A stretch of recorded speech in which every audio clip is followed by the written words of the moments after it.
Well, hello there, everyone. My name is Bobby D with Inspire Hearts Fundraising, and I want to welcome you all to the Heart of the Gala podcast show. Yes, where we talk about galas and all galas and nothing but galas and all about fundraising and nonprofits and more fundraising, and that's what it's all about. And we are here to help you make your event better.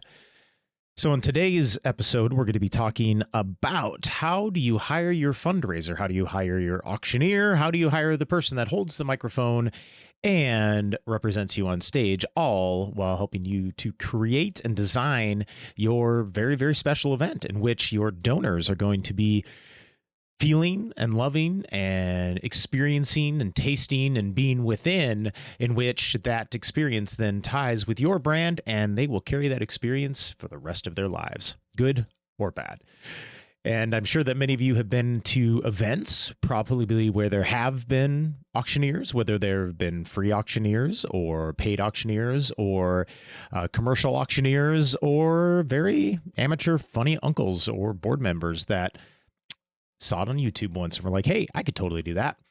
Well, if you're listening to this, that means that you are dedicated to making your gala better, which so many organizations want to have happen. It's always been the conversation at Association of Fundraising Professionals seminars and other fundraising networking events that events are the least ineffective way to fundraise. And I do agree and disagree the most, because fundraising is a people business and galas are filled with people. Well, they were, and then they weren't, and now they're back to it, and they're going to be even full more this year. So today we're going to be talking about identifying that one element in which can make or break your event, which is the person that's on stage. Now, you have probably been to those events that are okay. And then there's been the events that were like, oh, those were amazing. And then you were at the events where it was like, who scratched the record? Stop everything. And can't believe how many times that I speak to clients each and every day, and they're always telling me, they're like, well, last year it was kind of weird, or last year it was kind of and I'm like, I know what you're saying. I've heard it so many times before. I probably thousands and thousands and thousands of times that I've heard that before. And they're not the only ones that say it. And it's not only one city in the nation. It's every city in every nation, that every one that I talk to, that becomes the narrative, that they had a terrible event. And that auctioneer, that person that was on stage, that was asking for money, that was running the show, that was representing that organization, was terrible, and they just sucked. And when they suck, then us as professional fundraising auctioneers, that gets tied onto our brand, and we are passionate about stopping that.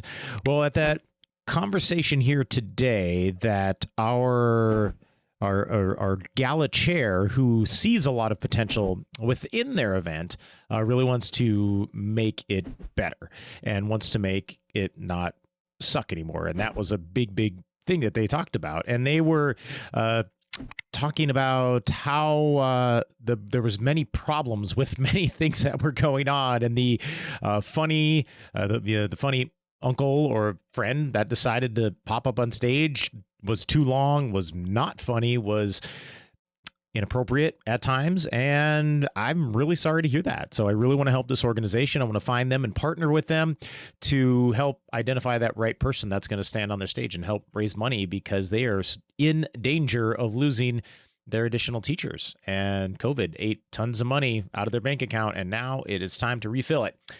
So we talked a lot about the experience and that excitement and, the energy level and style and whatnot. And it's really, that's what you're looking for. You're looking for that individual to stand up there and represent for what you stand for. Now, if you are in arts and education, or maybe that's the organization you are, you want somebody that's a little more arty. If you want some a little bit more sporty and you're a sports organization, you want somebody that can kind of speak sports and looks a little sporty.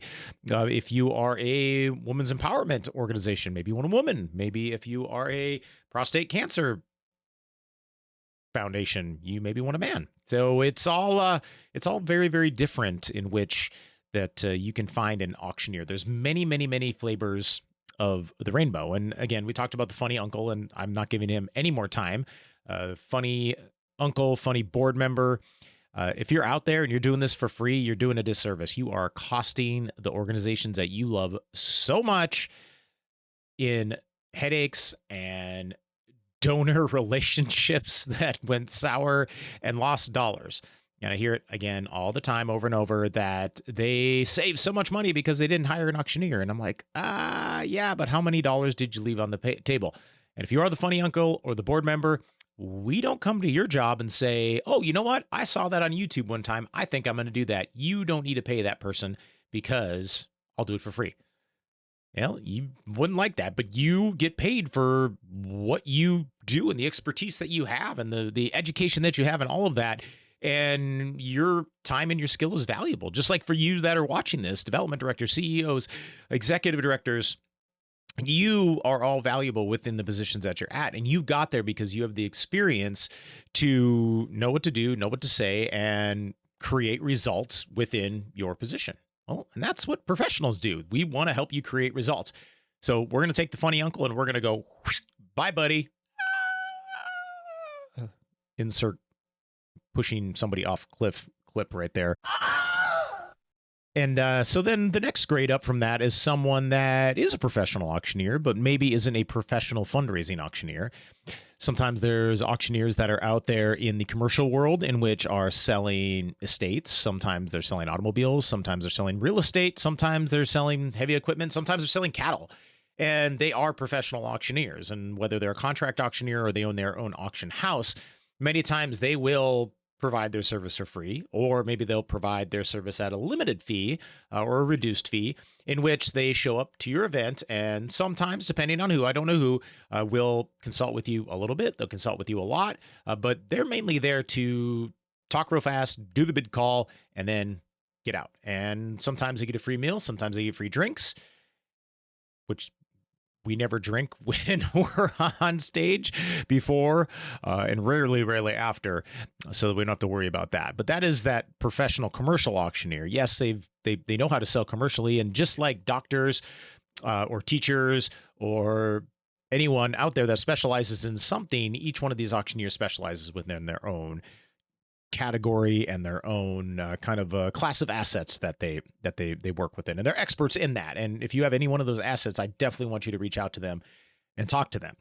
Now we kind of take another step further in which you can have a auctioneer wear many hats, in which they are a commercial auctioneer and a professional benefit or charity or fundraising auctioneer, in which has a very specialized education, a specialized experience in which they're able to work with nonprofits. They've been working with nonprofits for many years, in which they're helping them to enhance their event. They're there to make the energy in the room feel electric, and they're in that room to help empty the pockets of your donors. And we talk a lot about fundraising and kind of talk about getting the dollars out of the donors and getting the money on the table and whatnot. And please don't get me wrong. It's all fun and games, but very serious. Generosity and philanthropy is a very serious business. And there are times in which we get a little loose with that. That's what this show's about. We're having fun with this. We are having a very open and frank conversation. So there you have your professional fundraising auctioneer, someone that specializes in fundraising, and they probably and had better have a website that does talk about what they do, how they do it, who they are, a little bit of bio. Sometimes there's a video and whatnot. Now there's different degrees of fundraising auctioneers as well. You have those that are transitioning, or maybe it's a side hustle from that commercial auctioneering business that they have. Maybe they are in a different business. Maybe they're a newscaster. Maybe they're a real estate agent. Maybe they're a stay-at-home dad.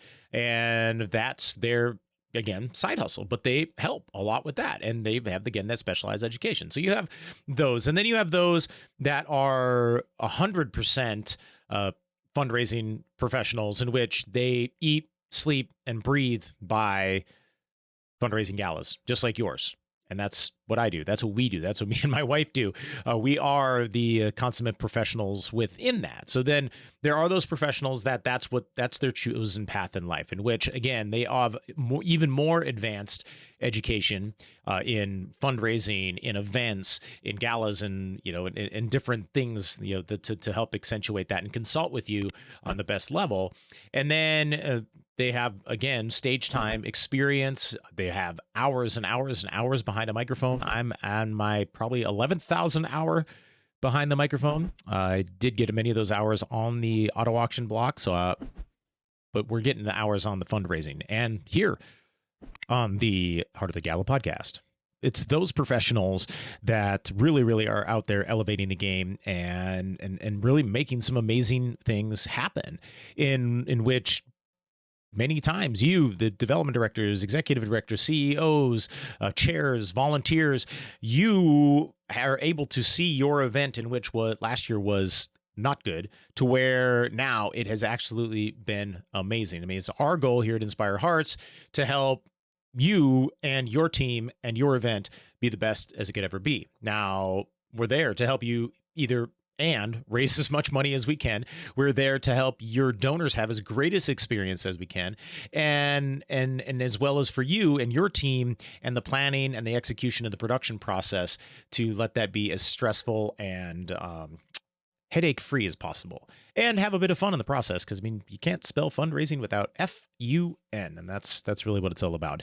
So there are those that this is how they make their living and have been through the trenches, have been through the evolutions, have been pre-COVID, during COVID. They were doing virtual events during COVID, pushing the conversations forward on special events virtually, and then being able to pivot from that to hybrid. And then now here we are post-pandemic fundraising world, and the ones that survived are the ones that will be here for a long time. And there are quite a few around the nation. Now, let's talk about some ways on how you can find these specialized professionals that are out there in the world. So right now, wherever you're at, go ahead, type into the Google fundraising, auctioneer, and wherever you are. In our case, we're in New York City.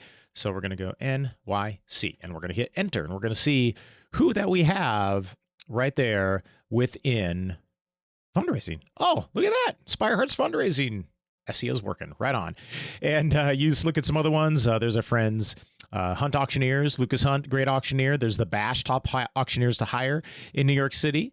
Then there we are, Inspire Hearts Fundraising, Paddle Race, Fund and Need Charity Auctioneers, the New York MC, I don't know who that is, Gig Salad, Star Benefit Auctions. They're amazing. That's my wife, Erin, and she founded that as one of the first specialized fundraising auction companies in the world. So there's some great people there. So anyways, look up fundraising auctioneer and whatever town that you are in, and they will hopefully pop up. And then you can click on the different websites. You can look at the different videos. You can send emails, set up a phone call, and really learn about what they do and how they operate and what their skill and what their style is, what their consultation philosophies are. That's a big thing as well, is kind of like, how do they look at the event? Do they look at it from an event standing upon its own, or is it a much larger piece of this big 365-day pie that is a fundraising year? So it's working with them and looking at them and seeing, again, apples to oranges, and you'll have your A+ talent, your A talent, your B, your C, your just getting into the business talent, the I know someone talent kind of thing, that are there. So it's really looking at what does your event need. And we get calls all the time. Hey, Bobby, we just need you for 15 minutes on stage, and that's it. How much? And when I hear that, I'm like, all right, well, obviously they're not understanding the true value that someone that does this professionally is able to bring to the table. In that case, they are looking for maybe someone like that, just commercial auctioneer. Bring them in, they talk fast, and they get out. But are they really truly helping you? Are they spending time going to your organization? Are they on your website? Are they doing ambassadorship training? Are they out there really like learning about who you are, what your mission is, and how that mission impacts the world and who it impacts, and able to tell stories within that? Now, commercial auctioneer might not have the time to do that. They might glance at the website, they might look at the program, they could help you with that. But then you have those that are kind of in that B plus, A plus level that really dive into your organization and become a representative of your organization. There's so many times that myself and Aaron are seen as on-stage development directors. It's kind of like what we are. We're there. We're developing relationships with the audience, a very large audience, in a very short amount of time to get them to like us, to trust us, to know us, and to raise their paddles and to be a part of your fundraising event. That's one component. The second component is then you have those multi-degrees of professionals that are out there, and there's higher consultation levels as you go through that there. Now, there are some very basic consultation talking about, what order your live auction is going to go in, where does the auction line up within the event, where does the paddle raise go, are there any games that are out there that you could play, pot of gold, what are the golden ticket, the 100-yard dash, the last owner giving, heads or tails. We don't like heads or tails, but anyways, it's it's that basic level of consultation that can help make sure that you're really kind of doing things right. Then you kind of move up to the next level, and now that consultation will come into a deeper marketing focus, looking at how you're marketing your auction, how you're marketing your mission, how you're marketing before the event, during the event, and then how are you saying thank you after the event. There's elements in which they're able to help you enhance those live auction packages. Sometimes they bring some things to the table with vendors and consignment companies that they work with, and they're able to solve that problem. So it kind of steps up into higher consultation, and then you'll have those that do work directly with your board. Show of hands, who's got the best Rockstar board? Yes, you in the back. One, and everyone else is kind of rolling their eyes, saying, "You know what? That is."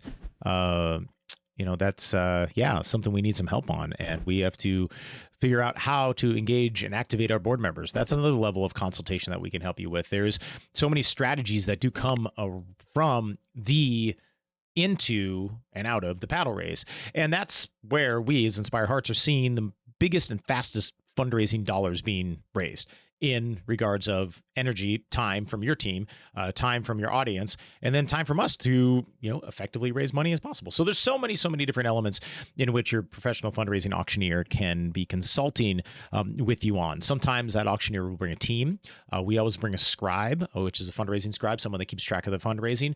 Sometimes we'll bring fundraising ambassadors whom are on the floor. They're, many times they're auctioneers. They're skilled within the art of fundraising, people to people. They're there kind of as hype people, hype men, hype women, hype persons, and they're there to get the crowd excited and to get them cheering and clapping and sometimes take care of any problems that do happen on the floor. And sometimes they happen. So, some auctioneers do bring that type of team. There's other auctioneers that do the check-in and the check-out, and they get you the items and they do all of those things. Some of them do bring in their sound production equipment.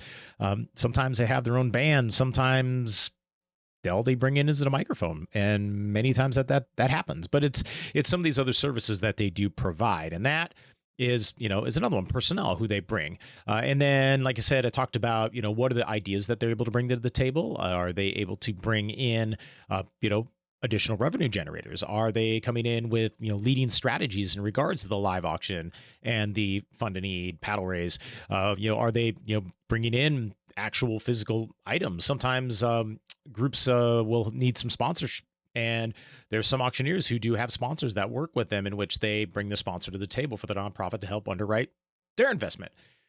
So again, there's so many things that are out there to help you have a great, amazing event.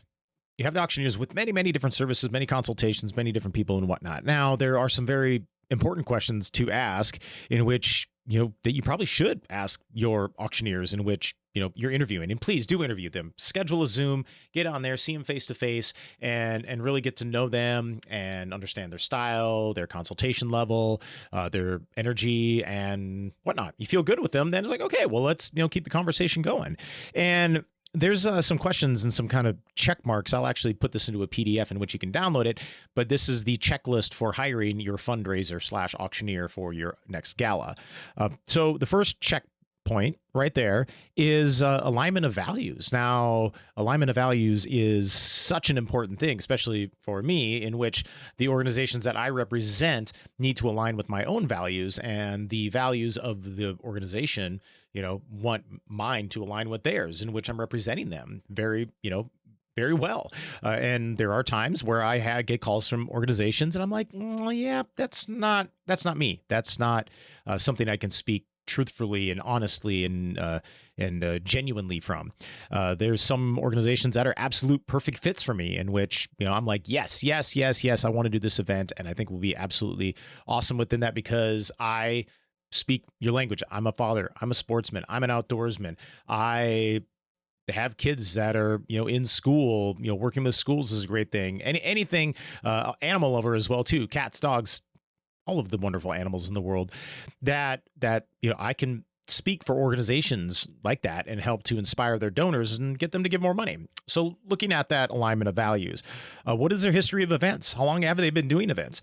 How many events have they done? How many galas in your market have they done? Have they done big galas, little galas, all the way in between, and finding out what type of events that they've been having, and also getting some recommendations from your friends, from your industry of event professionals, and finding out who's who and who's working really well and who that they like, because a lot of times they see a lot of auctioneers and they're like, yep, that one's awesome, that one is not, you should pick that one over there, and they'll help provide some feedback within that.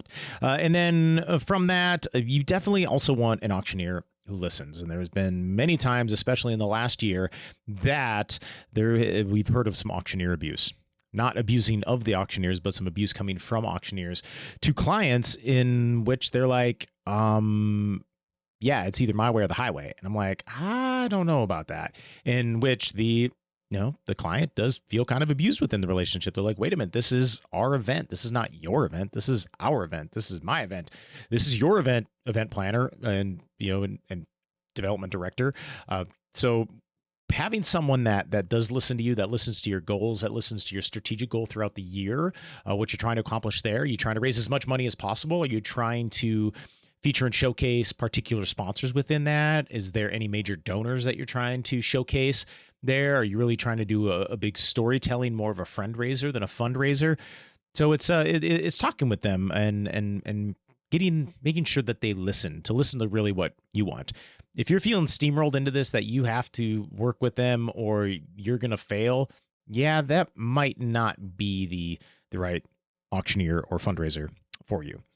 But yes, we, also looking at that experience, how much experience they have, finding an auctioneer that's not afraid to ask. Sometimes there's auctioneers who can do the fast chant, 25, 35, 45, 55, 85, sold. And then they get to the ask and they're like, okay, who could give 10,000, 10,000, 10,000, 5,000, 5,000, 25, anybody else? And it's again, that's where it separates between a good auctioneer fundraiser and a great fundraising ambassador auctioneer, is being able to conduct that ask, to be able to conduct the paddle raise, to be able to make that transition and being able to fluctuate those energy styles to guide the audience along to where we want to take them, to put them in the right mental space in which they're ready to be generous.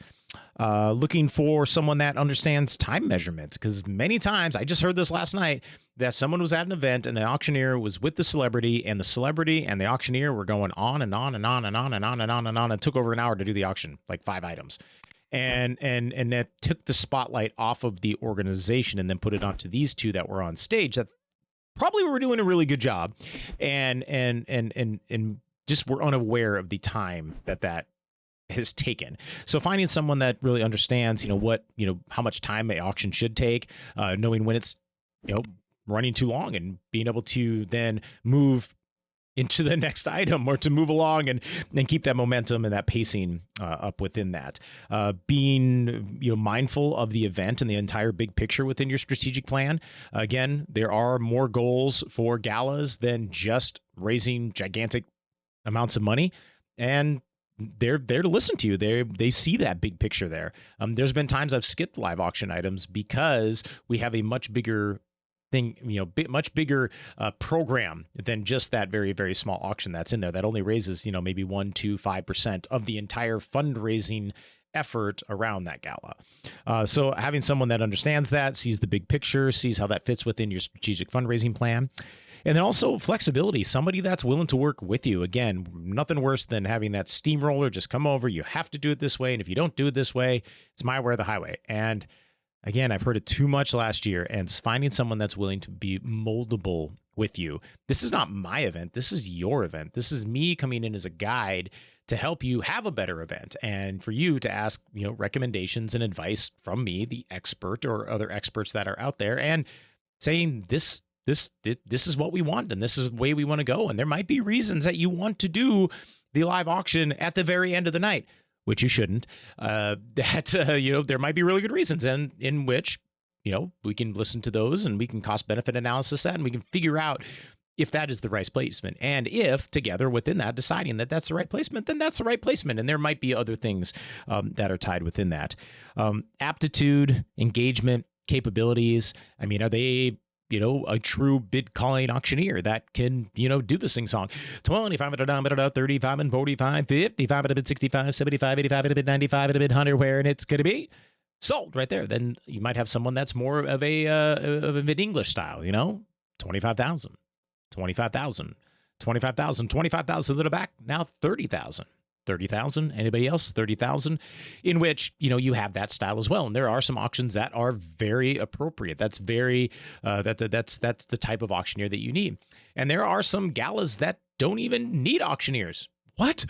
They're not even an auction. That's right. 65% of the events that we did last year did not have auctions, and it was paddle raise only. So in which case now you're moving completely away from the fast talking auctioneer now into a fundraising host, a fundraising ambassador, fundraising conductor, onstage development director, somebody that's helping you to raise the paddles within the audience, and a individual that is able to captivate, engage, inspire, and motivate that room to do things that they were not prepared to do, to give at levels that they weren't necessarily prepared to give at. Sometimes individuals come in at a budget and then they'll be like, okay, this is all I'm going to give. And then in which all of the magic comes together and then are able to give higher than that. That's the type of opportunities and scenarios that we're trying to create within that. And there are auctioneers out there that are like, no, you have to have an auction, because if you don't have an auction, you don't let me do the thing that I'm really good at, which is my superpower, talking fast. Well, yeah, that's one of their superpowers. I mean, they can fly and they have laser beam eyes. That's not necessarily the only superpower that I have. The superpower that I have is to be able to stand in front of the audience and capture that attention, to be able to relay the story, to be able to make the connection between the story and the impact and the donors, and bringing everybody along the ride with that. So it's having, again, very open, very honest, very just conversations in which you're getting to know each other, because this individual right here is going to be representing you on your stage, holding the microphone and holding your event's future in their hands. So again, don't forget to download the PDF. And I want to thank you all so much for watching the Heart of the Gala podcast show. Stay tuned for the next one, and we'll see you all next time.